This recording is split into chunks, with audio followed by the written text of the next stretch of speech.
As temperatures rise, so do the populations of insects and other garden pests. Now, a good way to keep those under control is to do frequent scouting. Look around your garden, go on reconnaissance missions, and see if you see those pests starting to show up in the garden. The more often you check, the more often you can tell if they're getting to be a problem, and you can control them before their numbers get out of hand. Now, you can look for aphids out on the terminal parts of plants, out on the ends of the branches. That's where they like to feed, where they like to hang out. Right here on this variegated sedum, we've got some aphids here. We've got some dark blue, sort of almost gray or almost black colored aphids, just to kind of let you know that aphids come in almost any color. I think I've seen aphids in every color but blue out in the garden. But they feed on the terminal parts of the plants. They like to get on those newly emerging leaves and the buds, and they can cause some deformation of those leaves. You can see right over here some of the leaves that were fed upon while they were still in bud. The juices of the aphids mix with the plant juices, and they sort of cause those leaves to be somewhat deformed or contorted. But there are a number of sprays we can use to take care of aphids. When it comes to spider mites, you can look for signs that you might have spider mites by looking for stipuling in the leaves here. You can see those little discolored areas of the leaves. It's where the spider mites are sucking out the sap in those tiny little spots. You know for sure if you have spider mites, you can do the white paper test. Just take a white sheet of paper, hold it under the suspected branch, shake it, and see if any of the little spots that fall on the sheet of paper begin to crawl away.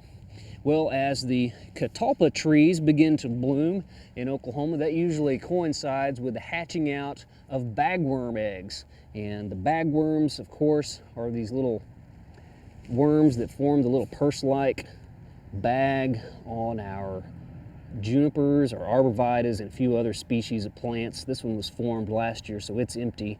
The female bagworm has already moved off.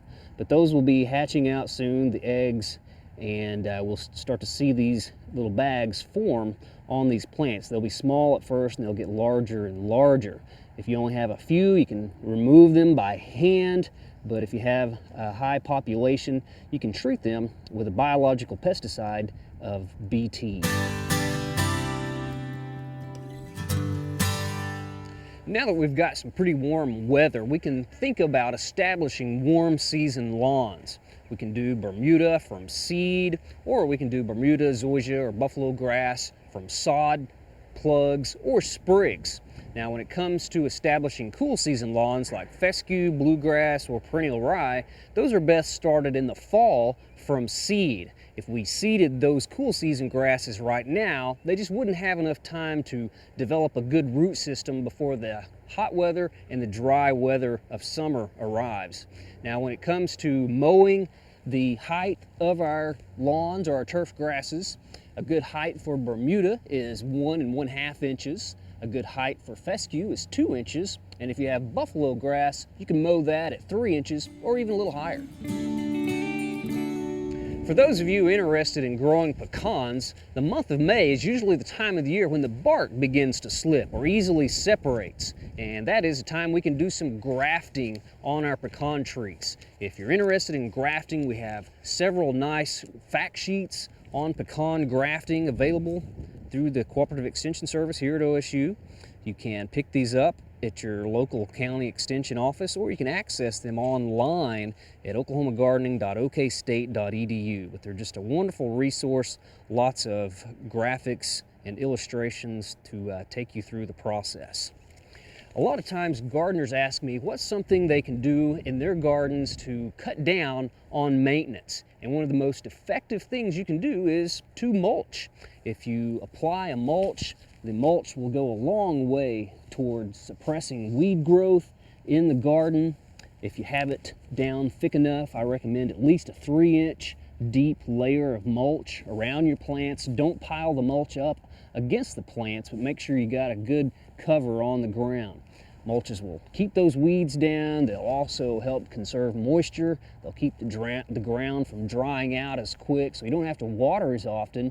And the mulches will help keep the soil a little bit cooler in the summertime. And they look good. A mulch is a good way to dress up an area.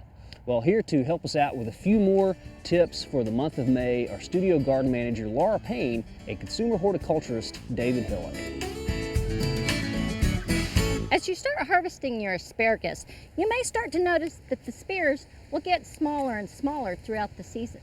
Now, when they start reaching approximately the size of a number 2 pencil, you'll want to quit harvesting and then let your plants grow up and start building reserves for a good harvest for next year. You may also start noticing a lot of weeds coming up in your vegetable garden. Now's the good time to get out and either start mulching with newspaper, clean straw, or like we do, and we just use grass clippings here at the garden.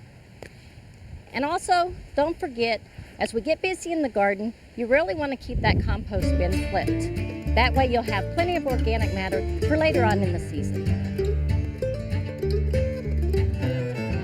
The month of May is an excellent time to continue planting things in the garden. You may have already put many of your annual bedding plants out, but after the first part of May is a better time to put out some of the plants that like the warmer soil temperatures. And it's usually after the first part of May, end of April, first part of May, that the soil temperatures warm up enough for these warm season crops to really benefit from them. If you plant them too early, then they usually become stunted or may suffer dramatically and maybe even die. So you want to wait until the soil temperatures are at least 64 to 65 degrees. Plants that benefit from these warm soil temperatures include annual vinca, the caladiums, elephant ears, gladiolus, etc. In the vegetable garden, there are several crops that also benefit from these warm soil temperatures.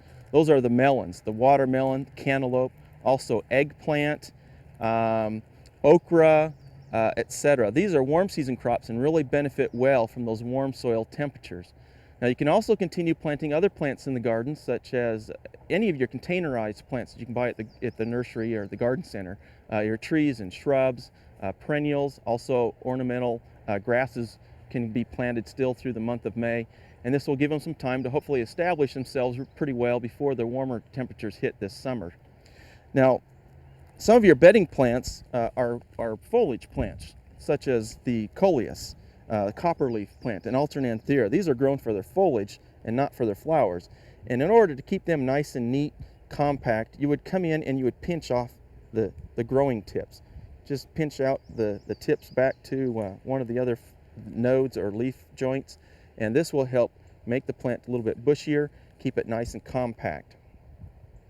Now, the warmer temperatures as we get into May are also good for our house plants, and we can move our house plants outdoors, and they benefit not only from the warmer temperatures but the high light intensities that are outdoors versus the indoor light. And so if you move your house plants outdoors, be sure you move them into shady areas first so they can acclimate to those brighter and higher light intensities before you move them into full sun. If you're growing roses in your landscape, more than likely you'll want to be on a spray program to control diseases. There are two common diseases of roses, black spot and powdery mildew, and unfortunately many of our roses are susceptible to those. And you really should have already begun the spray program with a fungicide to control those diseases back when the leaves started to begin to emerge and develop. But you want to continue that throughout the growing season to keep them nice and clean. Now, another way to avoid the disease problem is to select and purchase and plant disease-resistant roses, those that are resistant to powdery mildew or black spot disease. Now, other plants that you might want to pay attention to in the garden at this time are your spring flowering shrubs, such as forsythia, weigelia, flowering quince, bridal wreath, spirea, and azaleas. After they have bloomed is a good time to prune them if you need to prune them. You can also hit them with a good shot of fertilizer, and that will encourage them to put on some new growth and develop some good buds for next spring display. Also, your farmer markets are opening up in your local areas. Find your local farmers market and go enjoy some fresh produce and some fresh products from your local growers. And also, this month is Mother's Day, so don't forget that there are some wonderful gifts that can be found at the garden centers and nurseries, some beautiful potted plants, or you can just get her a gift certificate to our favorite garden center or nursery.